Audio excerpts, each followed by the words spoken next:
Greetings, salutations, respect, and love. I am Scott. You have wandered onto the Prog Corner where today, today I'm going to be looking at my 10 favorite moments in the history of prog, right? I'm not going to be talking about songs or albums, but like those moments, Pitchfork called those come to Buddha moments that makes prog rock unlike any other genre.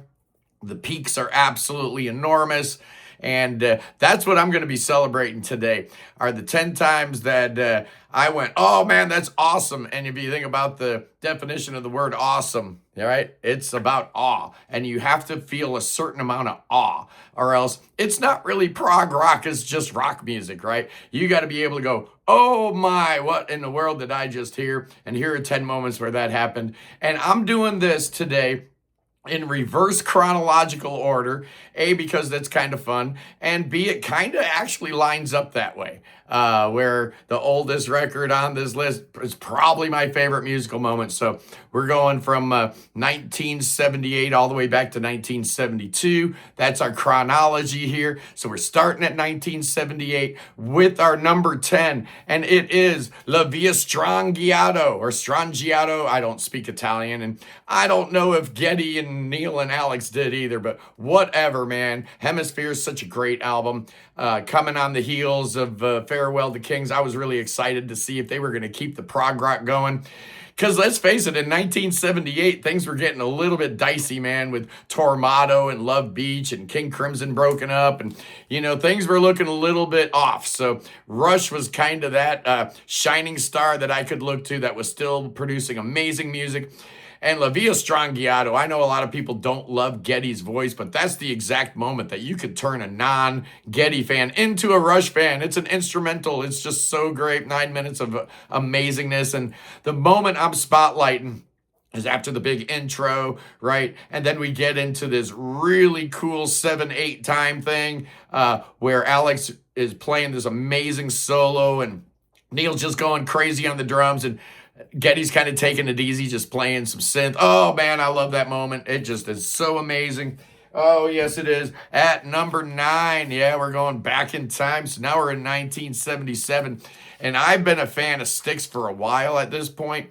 I had been a fan since Lady broke like in 1973. So I had always kept an eye on them and picked up records by them. But, man, when I heard the title track, when I heard The Grand Illusion, I knew Styx was not just going to be another band for me. They were going to be one of my favorite bands. I absolutely love that title track, especially that ending when everything comes down and Dennis is singing that final line and the main theme comes back and it repeats and fades out. Oh, man, what a great moment that is. That was the moment I absolutely fell in love with Styx, and I've never looked back.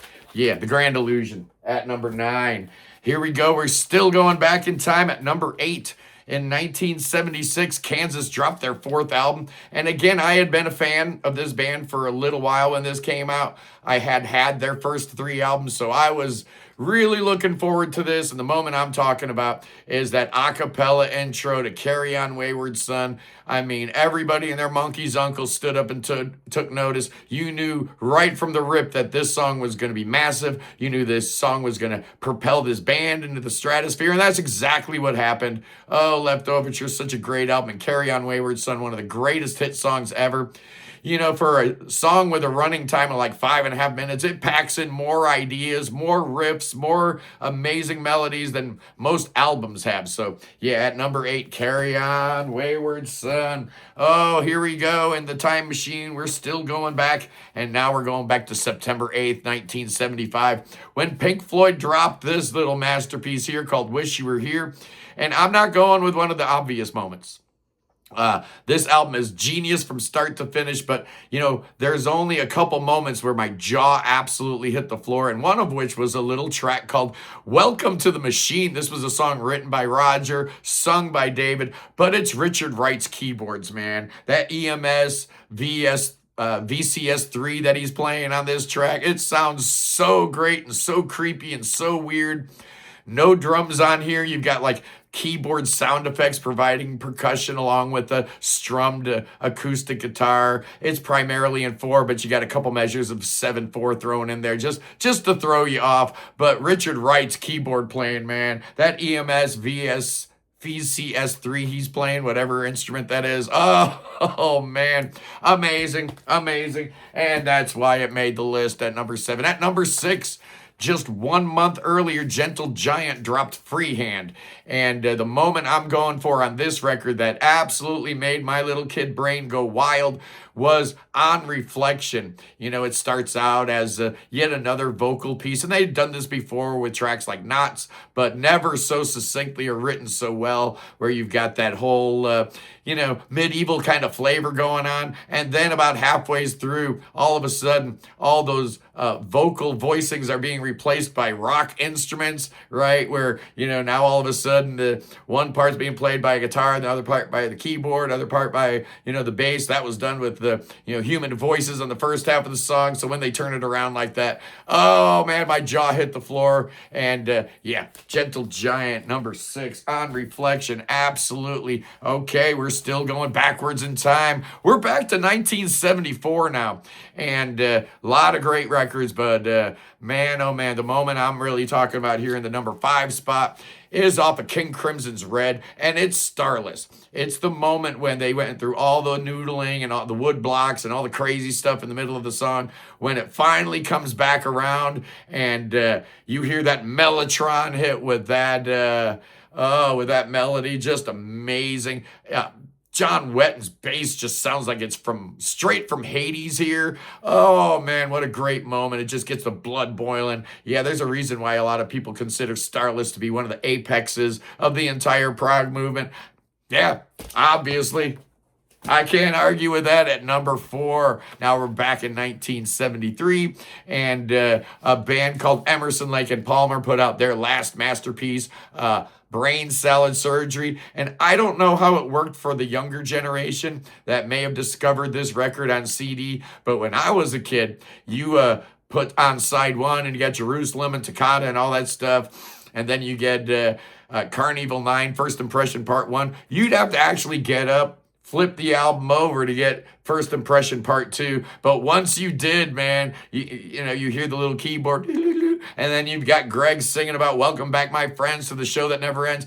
Wow, what an incredible moment. I don't know if it translates quite as well in the CD era, but man, if you were a vinyl kid back in the 70s, side 2 started out so perfect, you had to listen to the rest of it, and it did not disappoint, as you've got the rest of Karn Evil 9 all on side 2. Just amazing. What an amazing moment. At number 3, okay, my top 3, boys and girls, all 3 of these are from 1972, but we're keeping it chronological.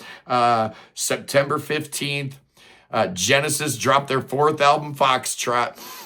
Oh, man, and you know what moment I'm talking about. It's the entirety of Apocalypse 9/8. Just amazing. The riff was written by Mike Rutherford, but it's that keyboard solo by Tony Banks, which sounds so intricate and weird and difficult, but when you break it down, it's just a whole bunch of like 4-note patterns repeating themselves and then, going in different positions and whatnot. It's actually really simple, but it sounds so amazing. What's not simple is Phil Collins drumming throughout this. Just absolutely insane. And, Steve's not doing a whole lot, just playing that. But that's okay. He's just laying it down. And then Peter comes in with that whole 666 thing. Tony Banks called it the best moment in all of Genesis's discography. I can't disagree. Absolutely not. Just incredible. And the home stretch doesn't let you down either. The song ends so wonderfully, so marvelously. Okay, let's go back a week. 1 week before Foxtrot was dropped, Yes dropped their 5th album, Close to the Edge. And oh boy, this thing is just a marvel to behold. Everybody knows how great this album is, right? Well, they should if they don't. And the moment I'm talking about is not Wakey's church organ or that amazing solo he lays out after the church organ. I'm talking about the first 3 minutes of this song. That's my magic moment. Oh man, the audacity to come off of 2 hit albums, right? The Yes album and Fragile, right? Big albums selling out all over the world. And they decide they're going to open up their next album with like a 3.5-minute guitar solo from hell. Just crazy. I watch reaction videos all the time to this track and just watching people people like trying to figure out what's going on. They can't comprehend it. It's some of the most amazing music of all time. I absolutely adore Steve Howe's work here. Bill Bruford laying it down, Chris Squire's bass line, Rick Wakeman doing Rick Wakeman type things. And then you got those little John Anderson breaks, right? Those 3 breaks. And oh man, I love watching the young kids' eyeballs get real big when they hear that little break and John with his angelic voice. Oh, so great. Yeah, that's number 2, but there's one moment I like better. Just so happened it worked out to be reversed chronologically. But March 3rd, 1972, oh, yes, indeedy do. Jethro Tull dropped their 5th album, Thick as a Brick. And it is one song cut across 2 sides. So you got like Thick as a Brick Part 1, Thick as a Brick Part 2. It's one song. It's ridiculous, but most people prefer Part 1.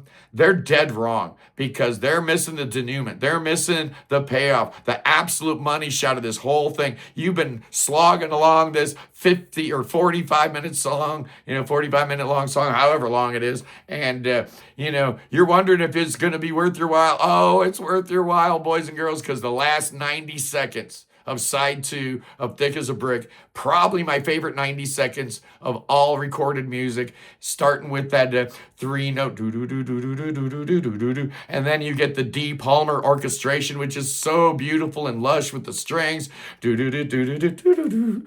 Oh, it's so amazing. And then it keeps going.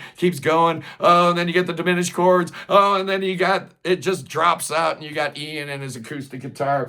Oh, the little giggle at the end. Forget about it, man. Thick as a Brick. The last 90 seconds of it's probably my favorite 90 seconds of music ever. So there you have it, kids. Put that in your pipe and smoke it. I love you guys.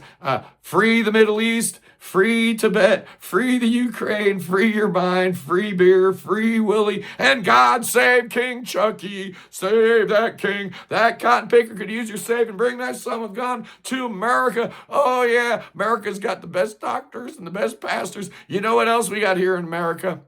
We got Billy Bob and his snakes. Oh, no, it's a snake fest here. Billy Bob's got the lively ones today. Oh, yes, indeed. Those were the 10 greatest moments in the history of Prague. How about the 10 greatest moments in the history of snake bites? Oh, no.